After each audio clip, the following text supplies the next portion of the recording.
नमस्कार। रात के 9 बज चुके हैं। इंडिया डिबेट के साथ मैं आशुतोष पाठक हाजिर हूं।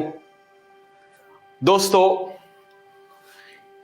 साल 2022 अब खत्म होने को है और 2023 की शुरुआत होगी।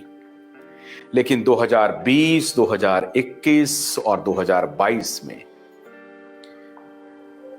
जो गड़बड़ियां हुई हैं उससे पूरे देश की स्थिति बद से बदतर हो गई।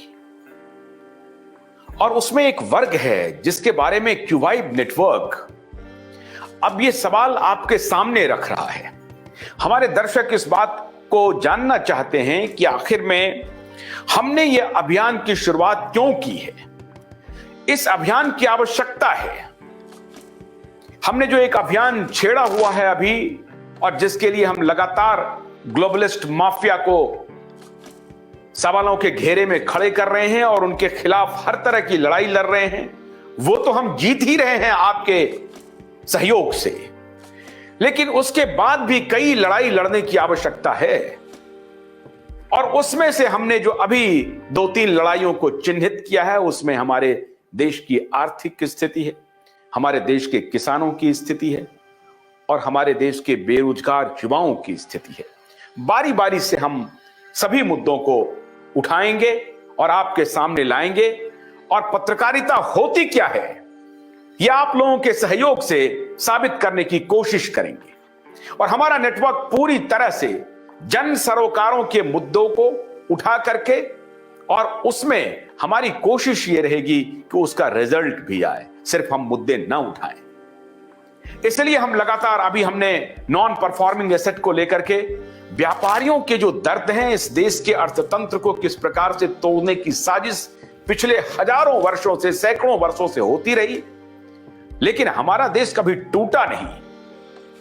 अंग्रेजों ने मोटे तौर पर हमारे देश को तबाह कर दिया, लेकिन अब ऐसा लगता है कि दोबारा हम अपने व्यापारियों को इकट्ठा करके, मजबूत करके, उनके साथ विचार विमर्श करके, जो गड़बड़ियां हैं उसको दूर करके भारत को आर्थिक शक्ति के रूप में आगे बढ़ाएं। तो आज फिर से हमारे साथ प्रेम चावला जी भोपाल से जुड़ रहे हैं, हमारे मेहमान। आपका बहुत बहुत स्वागत है प्रेम चावला जी क्यूवाइब नेटवर्क पे। आपको मालूम है ये प्रकाश और उन्नति सारे नेटवर्क पे एक साथ लाइव जा रहा है। आज जो हमारा विषय है वो देखिए, हमने लिखा है दीवारों के पीछे क्यों छिपे हैं व्यापारी। दीवारों के पीछे छिपे हुए हैं व्यापारी। क्या मैंने गलत बोल दिया है चावला साहब? नहीं, आप कभी कुछ गलत बोलते ही नहीं आशुतोष जी। पर यह देखिए कि दीवारों के पीछे उनको क्यों छुपना पड़ रहा है। ये एक शोध का विषय है, क्योंकि आज व्यापारी जो है या तो जूझ रहा है अपनी समस्याओं से या डर रहा है आने वाली विपत्तियों से। कारण कि व्यापारी अकेला है। आज व्यापारी के साथ में व्यापारियों का भी समूह पूरी तरह से नहीं जुड़ पा रहा है इस देश के अंदर में। ये एक बड़ी विडंबना है इस देश की। और व्यापारी के दुख के अलावा व्यापारी का कोई दूसरा मित्र नहीं है। व्यापारी एकदम से अकेला है, नितांत अकेला है।